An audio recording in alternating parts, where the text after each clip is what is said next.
On today's podcast, I had Ryan Magin, who is actually my secret weapon on TikTok. He has been managing my account for about a year. He's the one making all those crazy fonts and text that you see on all my different TikToks and Reels that have helped me gain a lot of followers. And in this podcast, we go over everything behind it, how he's done that, how he's built a company around it, you know, kind of the mindset behind the viewer and how to create viral videos. We also talk about whether or not you need to be pretty to be on TikTok. There's a lot of great nuggets that you guys got to see. So without further ado, let's jump into the podcast. Are you looking to grow your real estate investing business? My company, Future Flipper, can help. We've taught hundreds of people all over the country how to flip, wholesale, and buy rental properties. And it doesn't matter where you're at in your investing journey. Whether you're trying to get your first deal or scale your company, Future Flipper can help. We have courses, coaching, and events for all levels of investors. So if you want to take the next step, go to futureflipper.com and book a free consultation to see how we can best help you.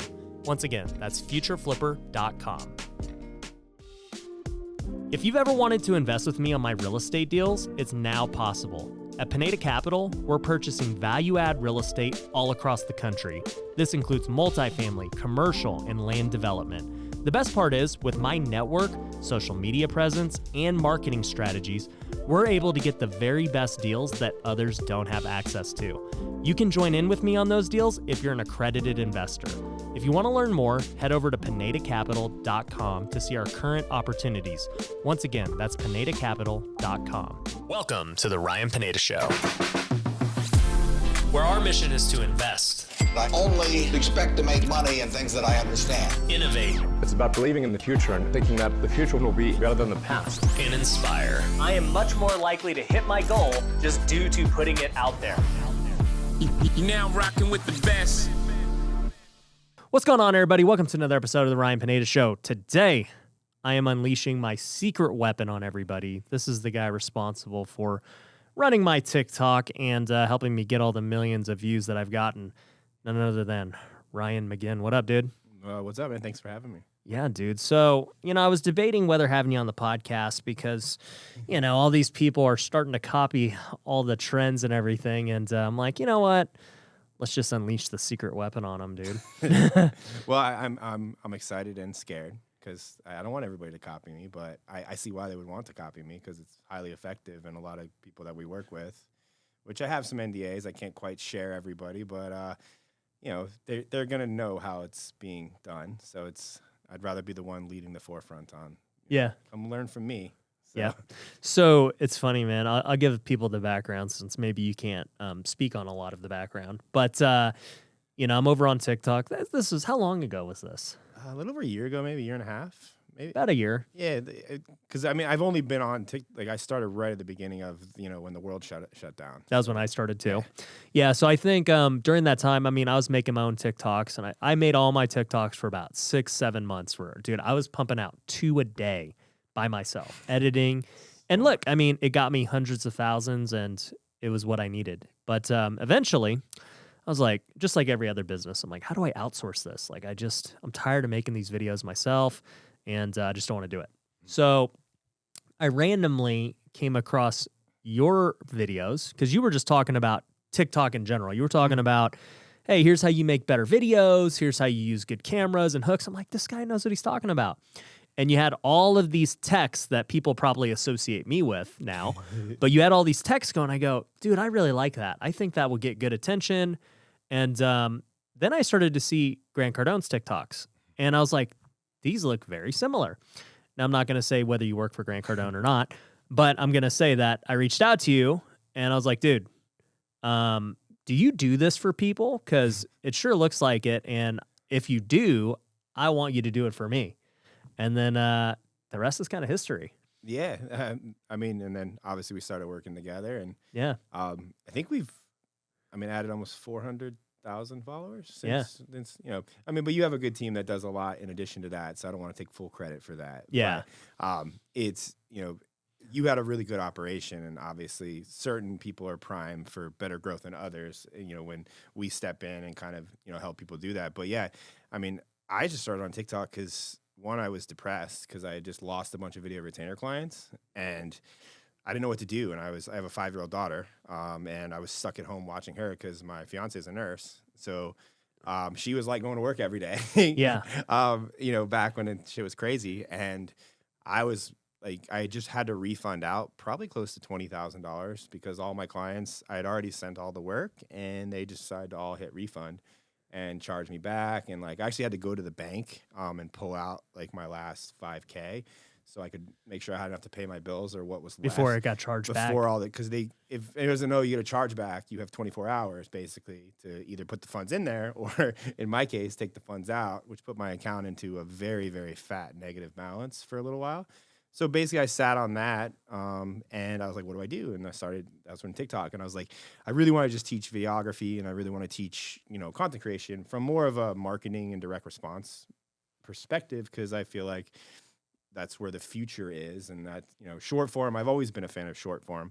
I was, not that I'm not good at long form, but I always performed better at short form. So I was like, let me try doing what a lot of people are doing on YouTube, and it takes them 10 minutes and I'm going to try to do it in 30 seconds.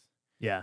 And, when I started, overly editing, filming my TikToks with a $2,000 camera, like it was just instant hate. Yeah. People were like, why you spend this much effort? These are overly edited. Like your information is not that good. But I, from a marketing perspective, and I guess we'd say an opportunist, was like, I think a lot of people are going to be late to TikTok. And when they do wake up to the fact that they need to be focusing hard on short form, they're going to need somebody to either one, educate them on how to do it, or do it all for them.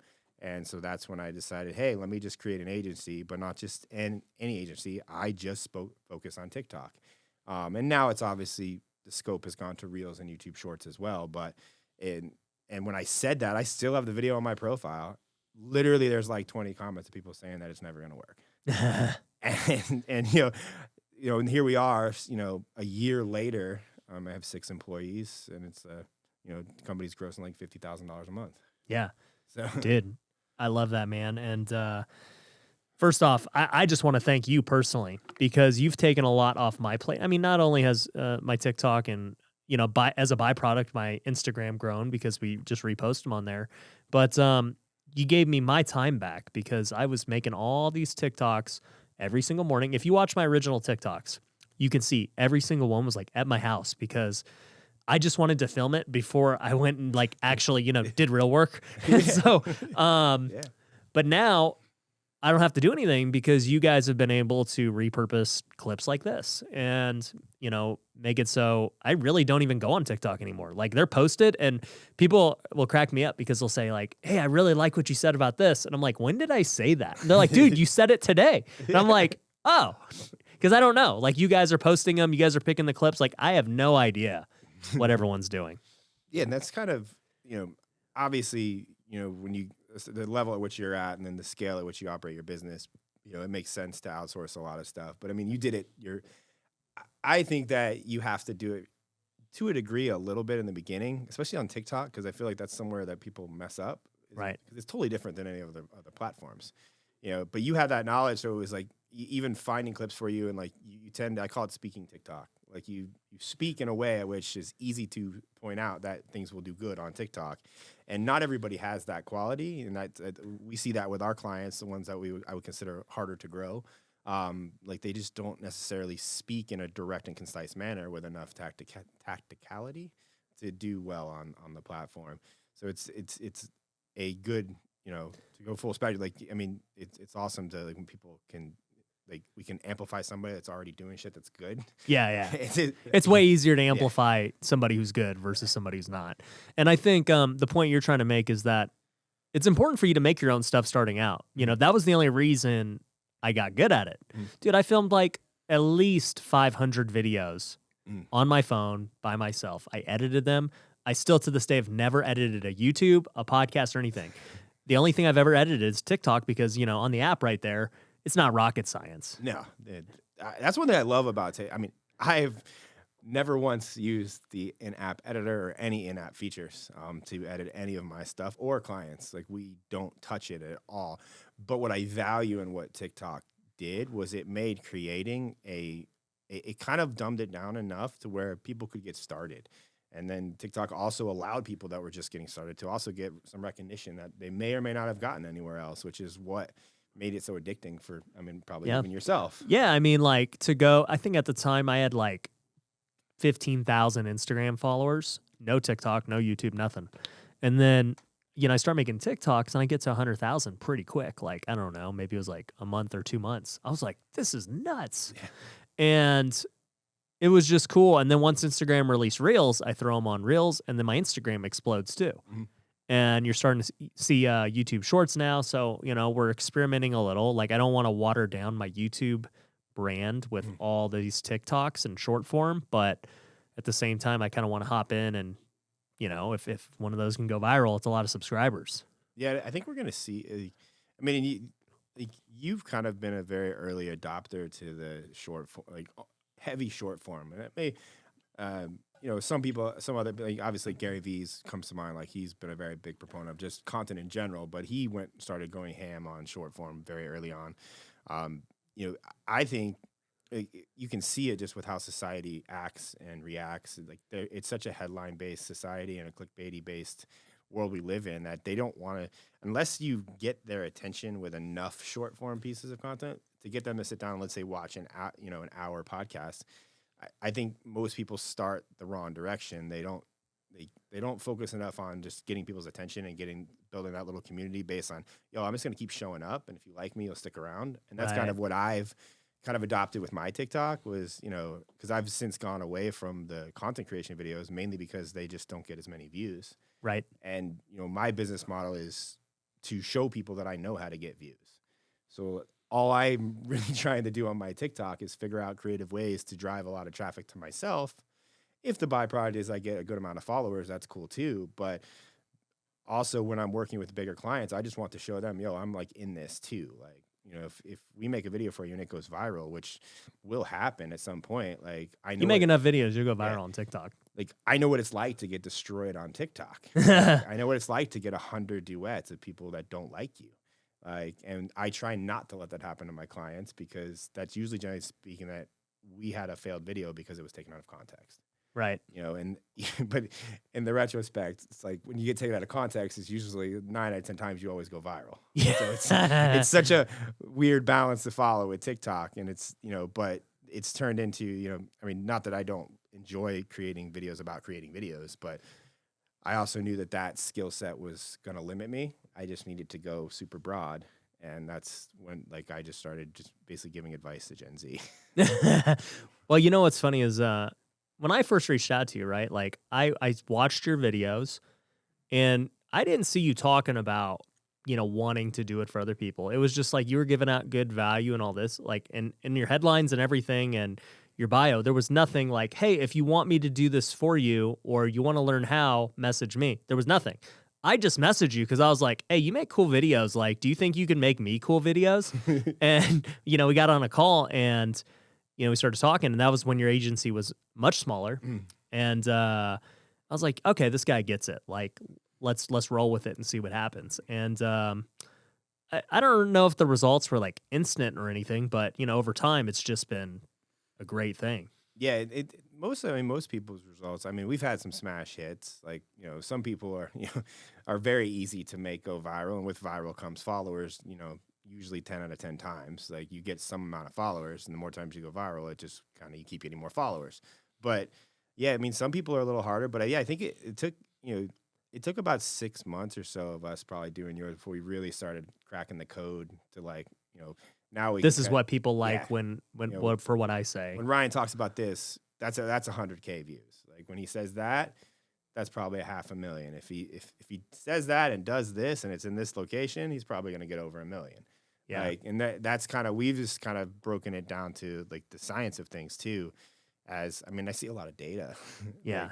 Like, we're doing close to 800 videos a month or so right now, like for all of our clients, which I don't even, that's hard for me to even fathom, like that we can push out that much between what I would consider still a pretty small team. Do you even have a website yet? No, like name. You don't have anything yet. I don't have a name for my business. Name, it's just me. Like, I became incorporated, like, so it's actually it's got some structure, Right. But no, I hired a new editor.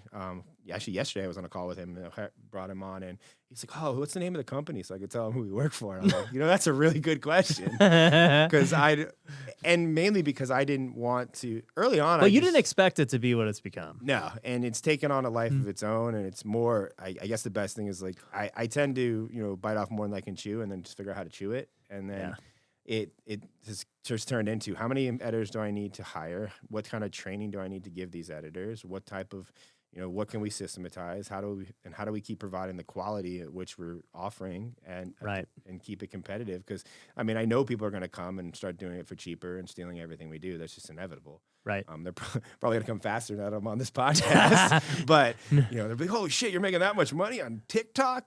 But it's like, I can edit those. Yeah. So, but I mean, there's a lot to it that we have. I mean, one of the things I'm most proud of isn't just necessarily the clients that we work with, but we've made over 300 million plus viewed videos, in 12 or 13 different niches in the last 6 months. And I have links and headlines, and those are all archived in a nice little database for me to reference and look at, so the data that, being able to do that. And that's what I consider viral. Everybody has their viral terms. Like, I consider viral as 1 million views in 24 hours. Right. And the most I've ever gotten off of one video was 48 million views in 48 hours. Wow. And that got the girl, runs a prank channel. It's really good. She got 650,000 followers. Wow. That was one of those things. That why haven't you gotten me 48 million views in 48 hours, dude? Well, there's certain type of content can be seen by a lot more people. I know. There's only so many people that can listen to me talk about, making money and TikTok. That's kind of a good point that I think a lot of people are making mistakes on right now on TikTok, because they treat it like Instagram and they treat it like YouTube, where they're like, you need a niche. And even I made that mistake when I started, because I started with content and videography tips. But TikTok doesn't have as many people as YouTube and Instagram does, so they throttle your content, or they don't throttle it, they just push it to the most amount of people they can that have shown interest in that type of content. And for me, prior to switching to more general topics, I was only able to really get 150,000 views on my videos. Right. And I was like, man, why is it not going if it's got all the indicators that this should get more and more and more?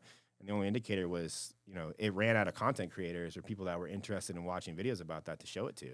So I made one video about, going out by yourself to make friends, which was completely different from anything that I'd put on my account before. And it got 4.1 million views and gave me 60,000 followers. Yeah. Well, and I'll tell you too, I actually, I think on our very first call, I brought up that point to you because, I don't know how many followers you had at the time, maybe 30,000 or something. It was small. And I was like, dude, you make great content, but to be honest, I don't think you're really going to grow that much, because your niche is just so small. How many people are creators that want to pay somebody to go edit videos for it? It's not this huge audience of people versus the prank channel. Everyone's an audience of the prank channel. Yep. I'll watch a prank video. Me too. Anyone will, but not everyone's an audience of real estate or social media or, business in general, right? And I thought about this with YouTube and other things. I'm like, okay, my YouTube, it's not growing as fast as I want it to grow. Should I broaden out and try and reach more people, or do I stay in my lane, understand that, the niche that I'm in has a cap to it, and be okay with that and just be the dominant person in that niche? Because, being dominant in one niche can pay you a lot of money. Yeah. You're learning. Mm-hmm. Yeah. I mean, I guess it's also too, you fight your ego when it comes to that too, because I love getting a lot of views.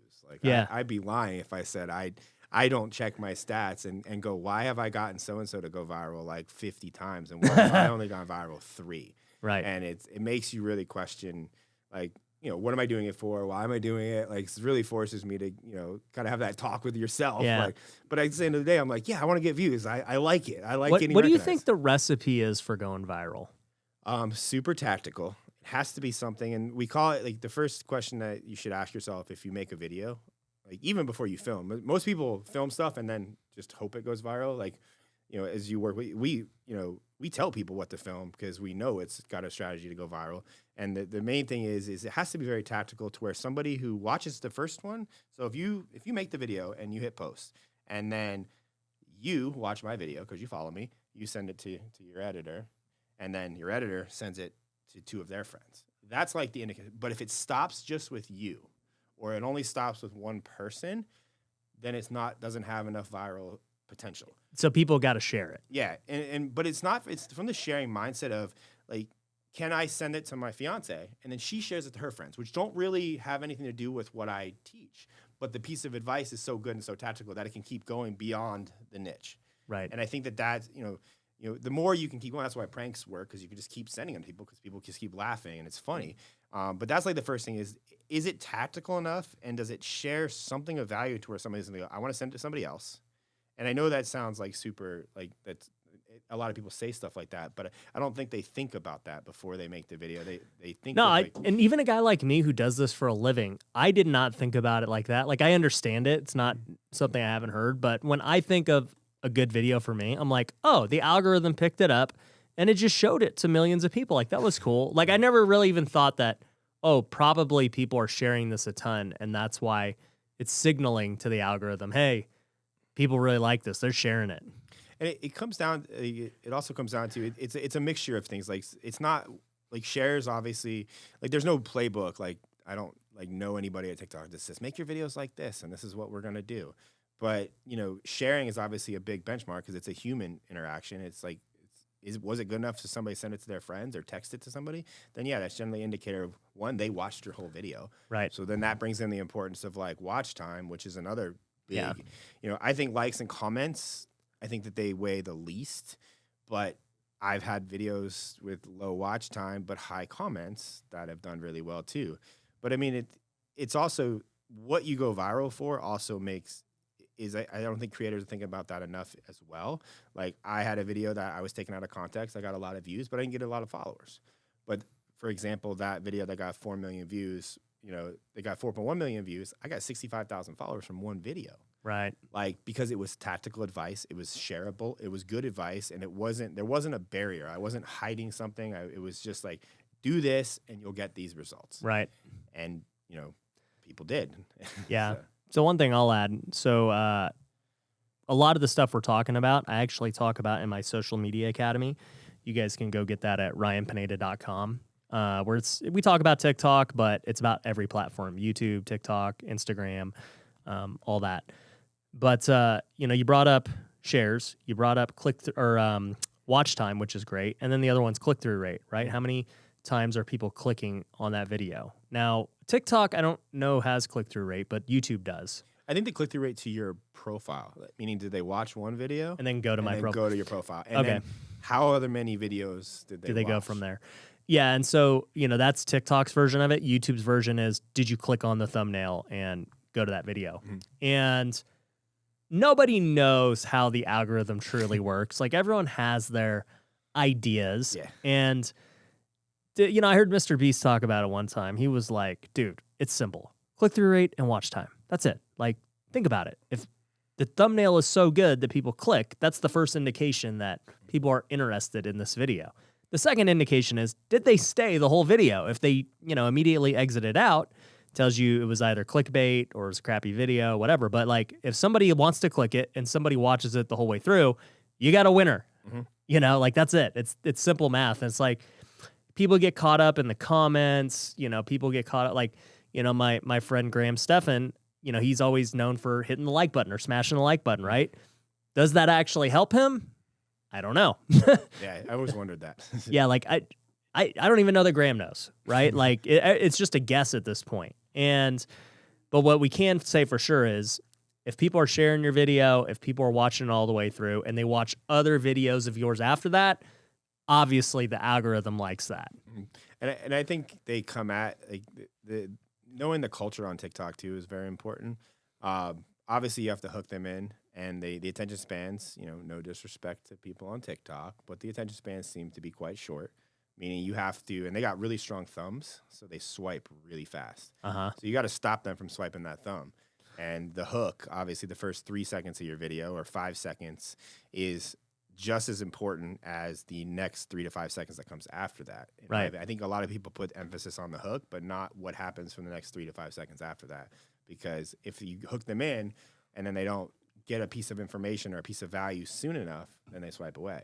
So it's like there's even that transition period, which I think is even more, we spend most of our time when we're editing the first 10 seconds of the video. Right. Like we want to make sure that that's like, we front load that with as much ammo as we can to go viral. Right. And, that's obviously different for everybody and every video is different, but I don't think people put enough emphasis. They're like, oh, I can just say something outlandish and that'll stop people. Or I can do something funny and they'll stop.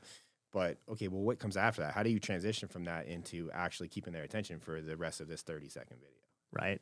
And that is like another, that looks different for every video we do. But yeah, it's something that we pay close attention to, and you could see it, like all the videos with lots and lots of views. It was like a good hook, and then it flowed really nicely, and then it just kept flowing. And before you knew it, it was like you weren't even watching a video. You know what? Well, what's funny is like, they started doing the 3-minute videos and like I remember I had one good 3-minute video and I was watching it and I'm like, when is this thing going to end? Like the hook just kept going and going. I'm like, dude, this is the longest video ever because you're just not expecting it on TikTok. What have you seen from the longer format? Some people can do it.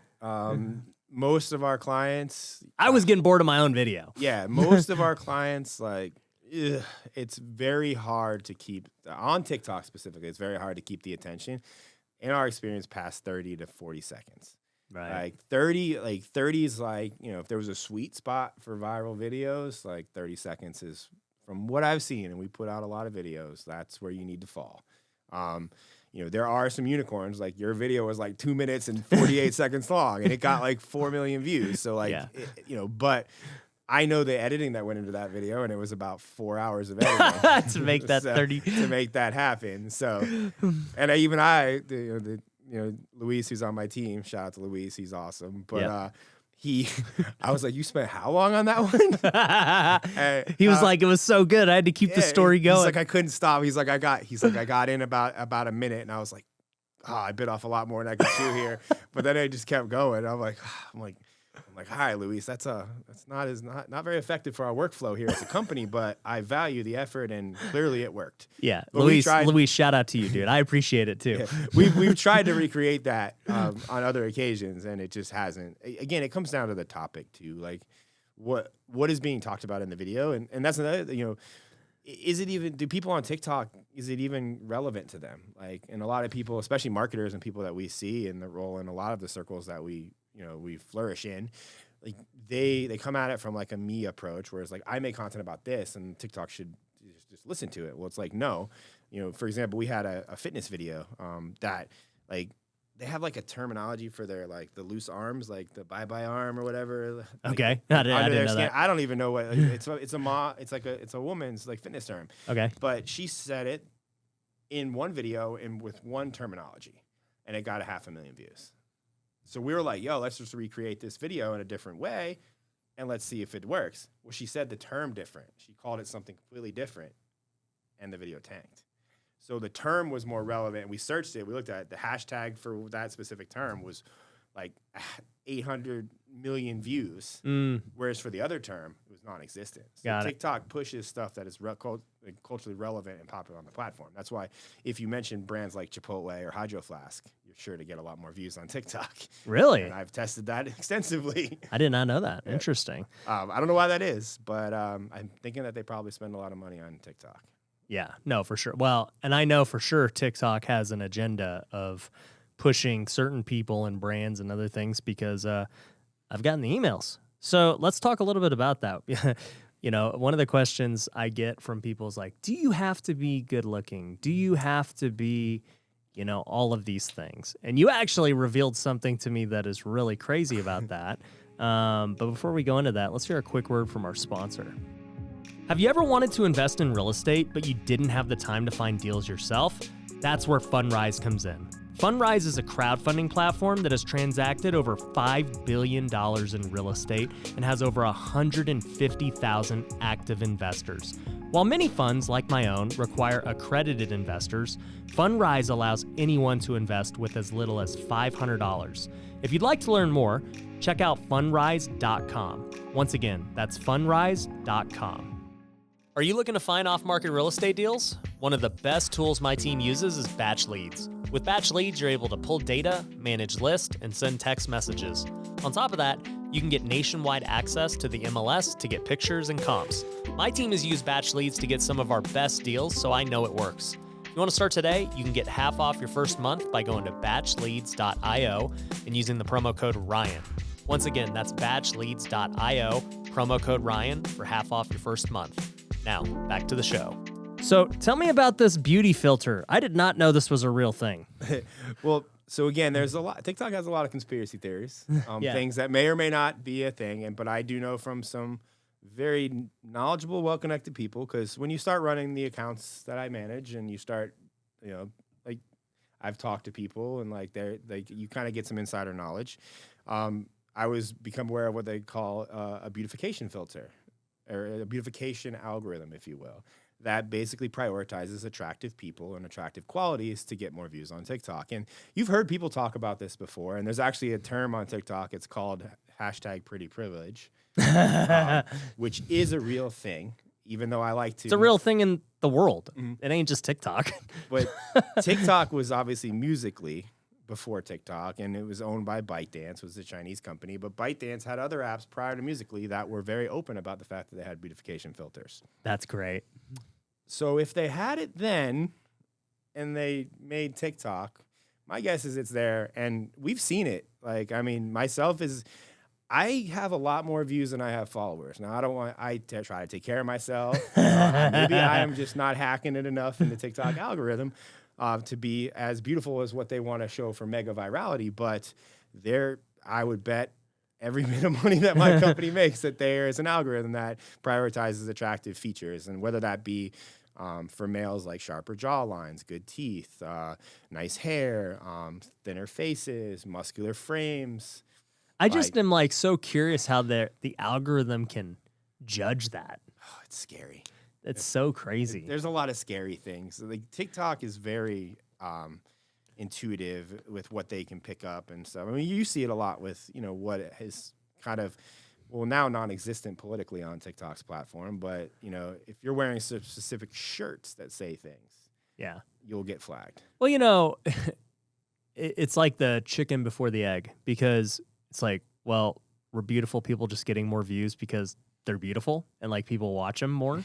Or is it the algorithms giving them an extra boost on top of that, already happening? I think it's an extra boost because there are outliers, and there are people there are normal looking people who do great. Yeah, I think good content will far than being hot. Yeah, if you're hot with no substance, you're gonna get views maybe once or twice, but then you're not gonna continue to be shown.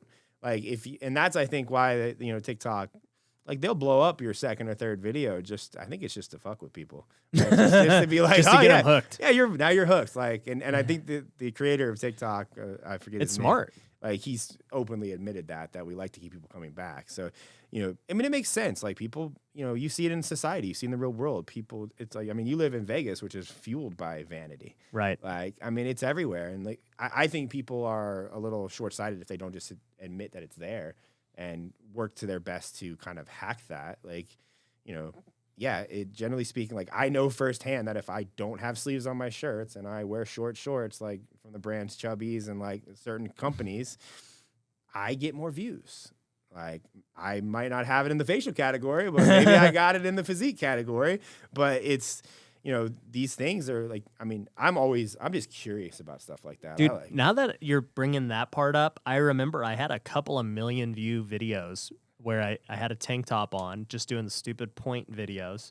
And I'm like, why did that video get 1 million views? That was weird. Yeah, I would say that it's your physique and the tank top. Yeah. Dude, you know what?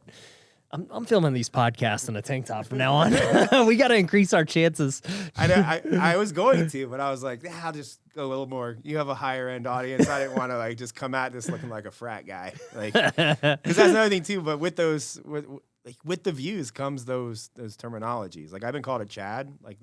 Yeah. I had to look that up. I'm 38. I don't even know what the fuck a Chad is. It's oh fuck, I'm a Chad. All right, cool. I don't see why it's a bad thing, honestly. It's just a sexually attractive alpha male type. I'm like, that sounds pretty fucking cool.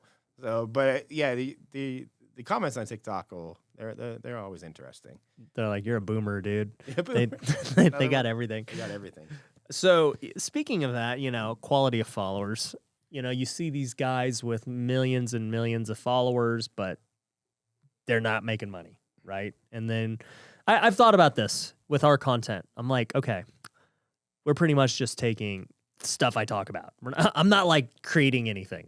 You guys are repurposing things I already say. And, at the end of the day, whatever I say, but I just know it's true to me. And so whoever follows me is getting something authentic to me.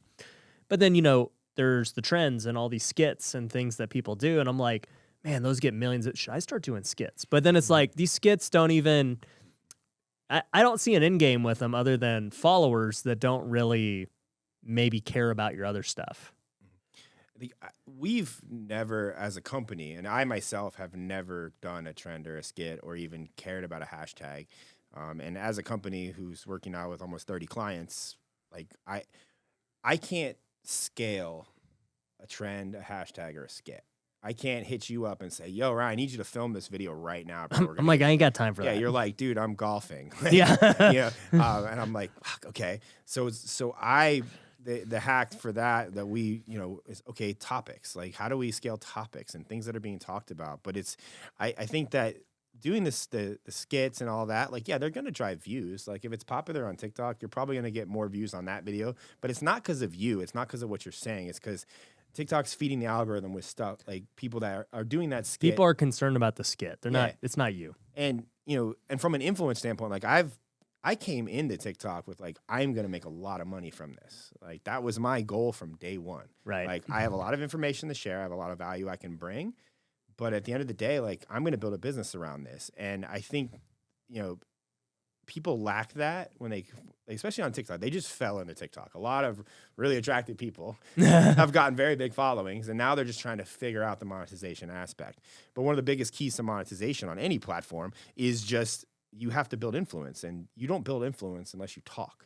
Right. So the lip syncing and the musics and the dances, like, yeah, they're reposting other people's videos and motivation. They don't do anything. Yeah, unless you speak and you build a connection with the audience of people like, that can know, like, and trust you, then you're not going to be able to sell them anything or get them to buy anything. And that's the key. Like, brands, at some point, like right now, brands are focused on driving views on TikTok. Like, we got confirmation of that from one of our reps that we work with. Brands are throwing a lot of money at just like exposure. They want exposure on TikTok.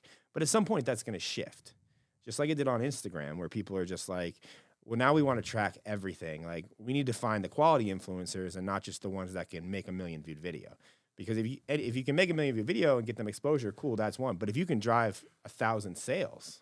Oh, well, and I'll tell you just from that, I've done a lot of brand deals for TikTok Reels and stuff. And, I've got a good following, but, we're not getting millions and millions of views like these other guys. But I do know for a fact I'm getting paid to the level that these guys with millions and millions are getting just because they look at quality. Mm-hmm.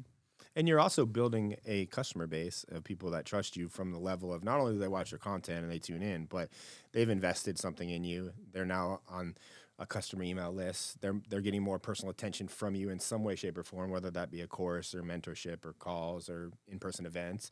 Like, that's building a business, Right. And, if you fall on the price points, which I know you fall on because we see a lot of your stuff, like it doesn't take as much as like I would assume people think to really make a sizable living doing it.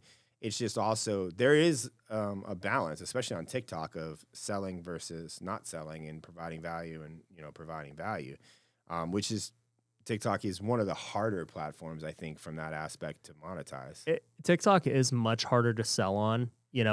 We recently, I think at this point, we don't even really sell on TikTok. Like, they're just pretty much just value content. And the hope is that they find me or my companies through the other social media platforms. And because it is hard to sell on TikTok, like DMing there is a mess. It's terrible. Yeah. And, they're a lower age and just the quality of followers. So it's significantly less than a Instagram follower or a YouTube subscriber or something like that. So I've just made the decision. I'm like, I don't even need to sell on TikTok. Like, let them find my others. They'll find it themselves, the people who want to buy. Yeah, and I think it comes down to it's an attention play for most people, like, especially like nobody's gonna grow anywhere else right now except for on TikTok or I don't want to discredit Reels because you can grow really fast on there too. But from an algorithmic standpoint, to come into YouTube right now and grow is significantly harder. Way harder. Like, and making the videos is harder. Yeah, and I tell people like get to 100K on TikTok. Like that's what we tell my clients. I'm like, let's get you to 100K, and then we'll worry about where to send those 100K, because once you have that top of funnel, you can start siphoning people elsewhere. Like, and it happens by nature. Like, I mean, I have like 87,000 right now on my personal TikTok, but I have a lot of people on my Instagram that if I was selling something, I would probably sell a lot of it. Yeah. I don't sell anything because I'm just targeting people with businesses that are like, hey, I don't want to do this. I like the quality of work that you make. So for me, it's like I have the privilege of not having to sell anything. Yeah. Well, let's talk about that.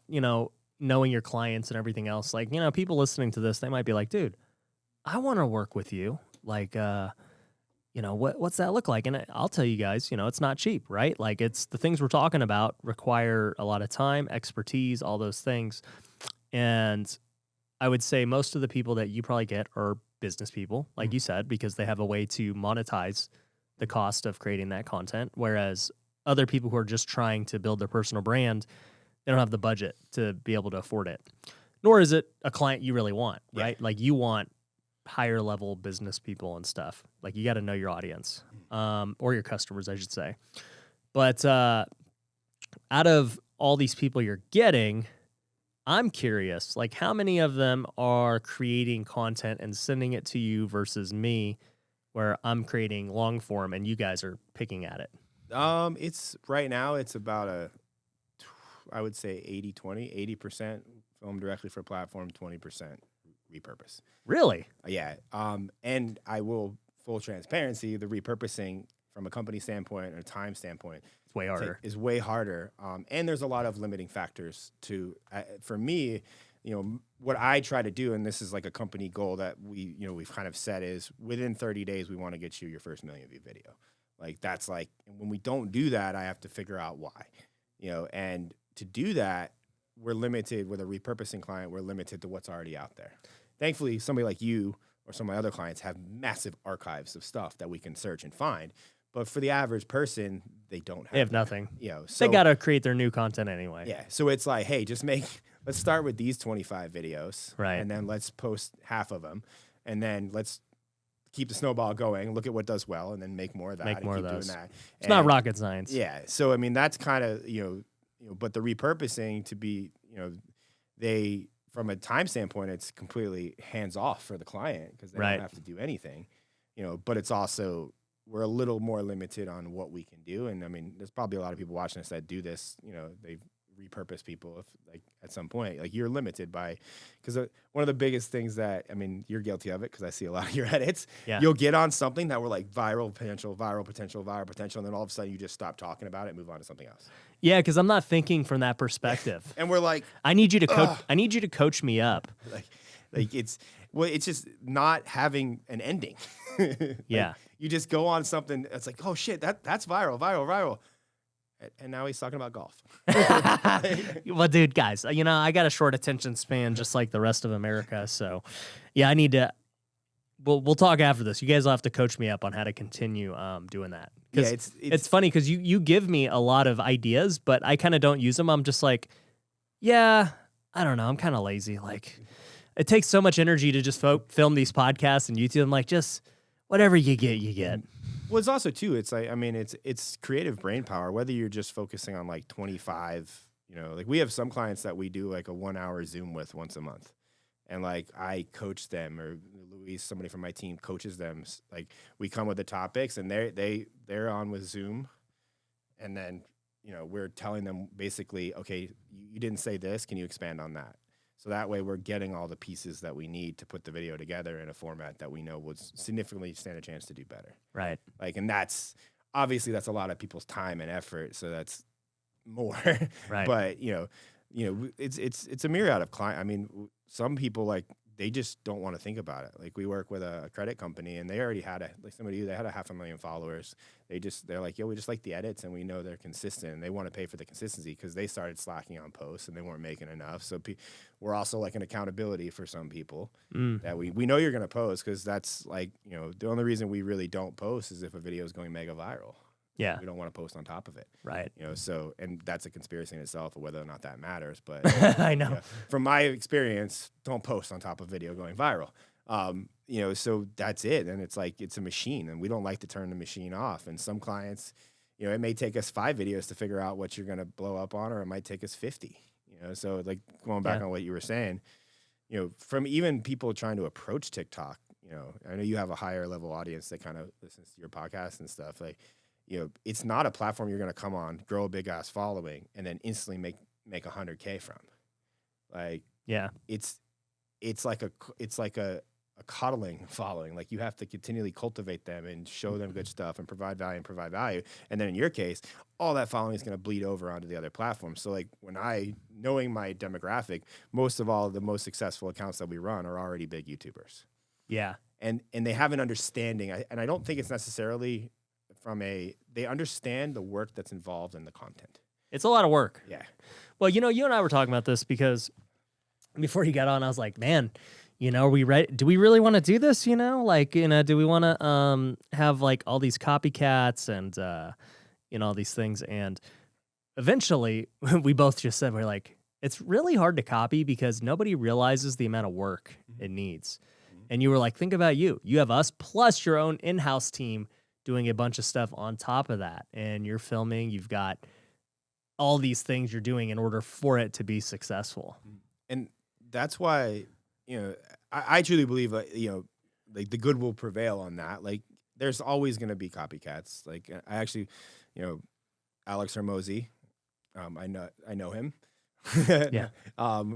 He had a quote he had a saying. He was just like, just be so good that they can't beat you. Right. Something along that nature. And it's something, because I mean, obviously any editor that's got any type of talent can steal edits. Like, you can see, like, I look at people's edits and go, I'm stealing that. That's fucking, I want to meet that. But I come from the simple as, I want to meet that editor. That's a really good, I want to know why he did that. Right. Like, I have an idea why he did that, but I want to know why. Like, so that's how I found you. Yeah. So it's those things, I think that, we spend, and even if like I do like what we call video benders. I started in my company, and it's basically for 3 days we batch a lot of it. And it's the only way we can get ahead because of the volume that we're working. So we have to, I tell them, hey, let's make these very clean, very simple. Don't go over the top on these edits, but we need to get ahead. So we always have that, those backup videos to post. And, but even then, the time limit for a video is an hour.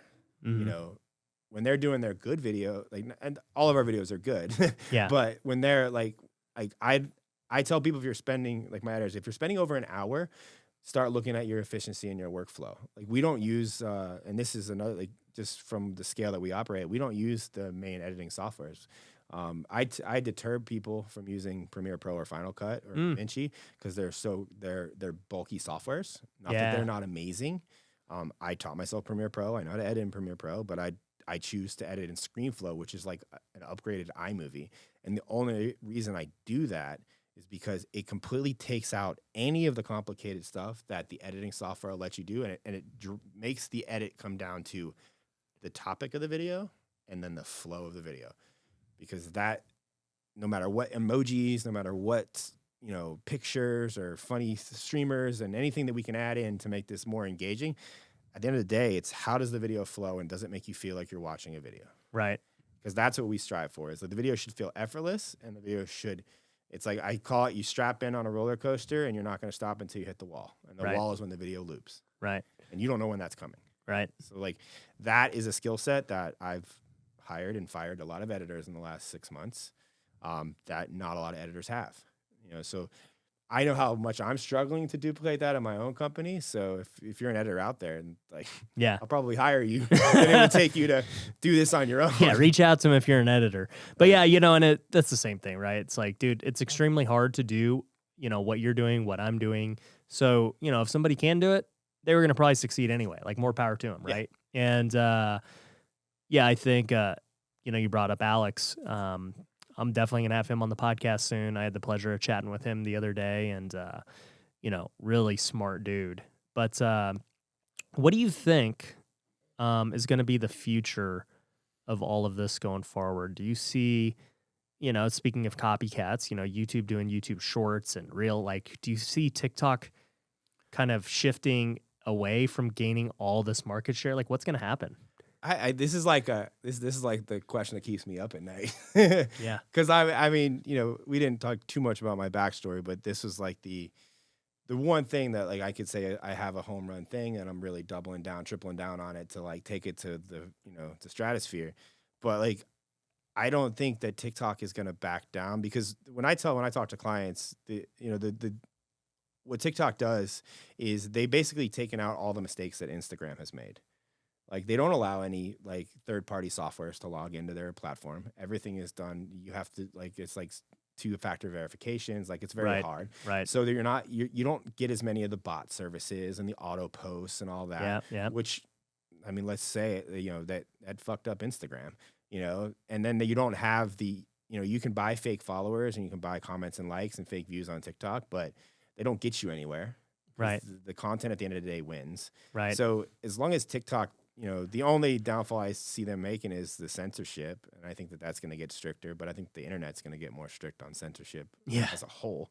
But I think that you can't deny how it has shaped culture and how it has shaped what becomes popular. And you see that with music nowadays. Like, people just make TikTok hits and then they make albums. It's completely shifted how we see and view content. So I think the bleed down effect of all the other platforms is going to be the videos are going to keep getting shorter. You're already seeing the biggest YouTubers that make shorter and shorter videos. Right. And I think a long-term, vision is everything will keep getting shorter, and then the stuff like this will be more on a back end and more for the creator, you see it with the Paul, like Logan Paul and Jake Paul, or the Impulsive podcast. You see it with Rogan Clips. Like, there's going to be really short, and then there's going to be really long. I think the middle will kind of dissipate, because you already see Instagram they just got rid of everything. It's now Reels, or I'm like, why? We had this conversation. I'm like, what is 30 to 60 seconds on Instagram? Like, it doesn't exist. Like, it's you're either doing Reels now, or you're like, you have IGTVs, But I think that the whole middle would be gone. Well, now Facebook is like, all right, we're just Meta now. So, like, we don't even care about these. Because we all trust Zuckerberg to put us into AI, right? That guy's he's the last guy I trust, for sure. Great platform, by the way, but I don't know if I trust you. Well, hey, I can't hate on Mark. He's made me a lot of money with his platforms, but man, I would not trust the guy. Yeah, it's like, that's an interesting, like, that if that goes to that route. But I just think, I mean, you can see it in the data's there if people want to look at it. Like, all the Clips YouTube channels far outperform full podcasts. Right. So, and that just tells me that people like watching 3-minute videos. Well, what do you think about, Instagram, right? Like, one of the problems with them has been all the bots, like you said, and, all these guys paying for fake followers and the growth campaigns. And it's like, dude, anytime I get an entrepreneur that DMs me that I've never heard of and they got, hundreds of thousands of followers, I'm like, yeah, there's for sure, like, not real. Yeah. I mean, that's so from a client standpoint, I have a lot of those people reach out to me to grow their TikToks and repurpose to their Reels. They're like, why can't I get all the followers tomorrow? Yeah. And I'm just like, it's significantly harder to grow them because their following is less authentic than it is to grow somebody like yourself who has, like, let's say 100,000 followers on YouTube. Right. Because that following will recognize you on TikTok, and that credibility, when you start getting the comments like of this guy's a scam, then you start seeing, well, he's got 150,000 followers on YouTube. Like, have you watched his YouTube videos? Like, he's not, so I think that you're going to see a decline in that because people nobody trusts it. Like, anybody with a brain doesn't, just because you're verified now doesn't mean shit. No. Because it's like, everybody knows you can just pay the right person at Instagram to make that happen. Right. And, it's just a matter of how long until people shift their attention to real organic views, which is happening on TikTok, and it is happening on Reels. Right. Like, you can't fake those 8 million viewed videos on Reels. Like, no. That's just truly viral videos. Right. And with those viral videos, drives followers. So, Right. That's what when I talk to the people, like I just say, how much you paying for Instagram growth? Because I'm a lot cheaper. And it's going to give you a better result. Yeah.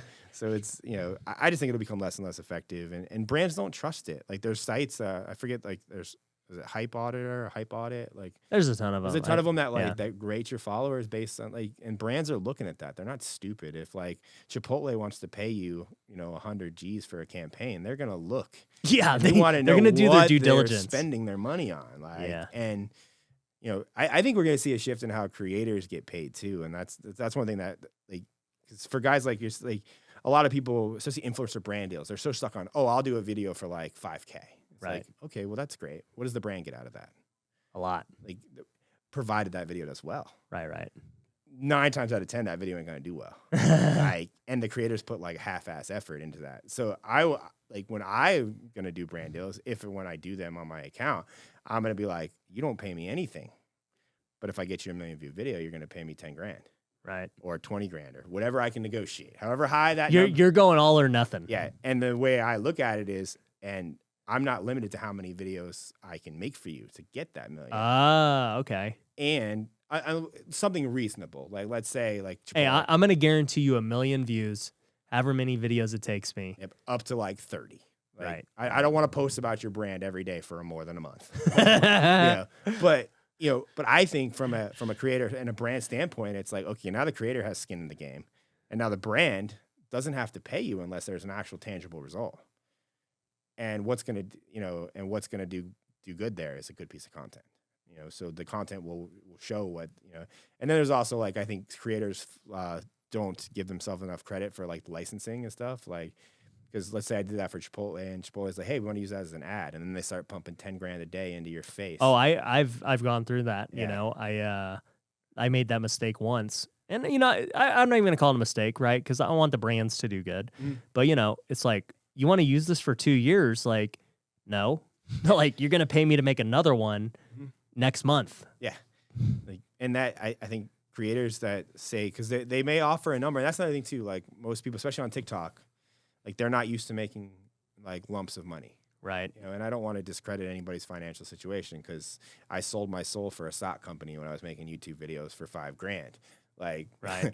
like, I mean, you need to pay your bills, but the, people on TikTok, their brands are getting away with like significantly cheap influencers because they're just saying yes to like $100 videos. Right. You pay $100 and you're a brand. Like the brand's like, how many people? We'll spend up to 10 grand on $100 videos. One of them sure to hit, and the brand wins every time. And you, the creator, you got lunch for like 2 weeks. Right. So it's. You got. I think creators. You got a couple of Chipotles. Yeah. By the way, Chipotle needs to pay me if they want me to release this. I love saying Chipotle. Chipotle and Hydro Flask. I don't know why it is. That's funny, dude. Well, man, I just got to say, like, for anyone who is listening to this, like, there's so many nuggets you can take away from here. We're going to link to your info down below so that, if anyone wants to work with you, they can go ahead and do that. I mean, I'll say this. If you're looking for any help, okay, whether it's TikTok, whether it's real estate or something, like, my best advice is hire the expert. Like, people say that because they're like, oh, you're a guru, like you just want us to pay you. And I'm like, no, dude, like it's literally what I do. I'm like, oh, I need to get better at TikTok. Even though I'm already successful at TikTok, I had already built a good following. Yeah. I was like, but you know what? I think this guy can help me because he's doing something that I'm not. And I'm just going to pay this guy. And it's been a great ROI, like really good. Time I should raise my prices. Yeah, it's about that time. And so, you do that, and it's the same thing for me with real estate and anything else to do. It's like, dude, I just want to pay the top guy. And if I can pay the best guy, and obviously I got to be able to afford him and be able to see, the ROI for what I'm about to pay for. But assuming I can see those things, I'm going to pay that guy 9 out of 10. Like, when you told me your price, I was like, all right, there was no haggle. It wasn't, I was like, that sounds good. Like, let's roll. So yeah, dude, appreciate you, man. I appreciate you, man. I good clients are, I like good clients. Well, cool. For those of you, comment below if you're on TikTok, put your handle. I might be following back a few of you guys, and make sure you subscribe to the podcast on both Apple and YouTube. We'll catch you on the next one. Peace. Thanks for watching The Ryan Pineda Show. If you want to work with me, head over to ryanpineda.com. You can find my courses, coaching programs, and upcoming events. We also have free resources you can download, so head over to ryanpineda.com.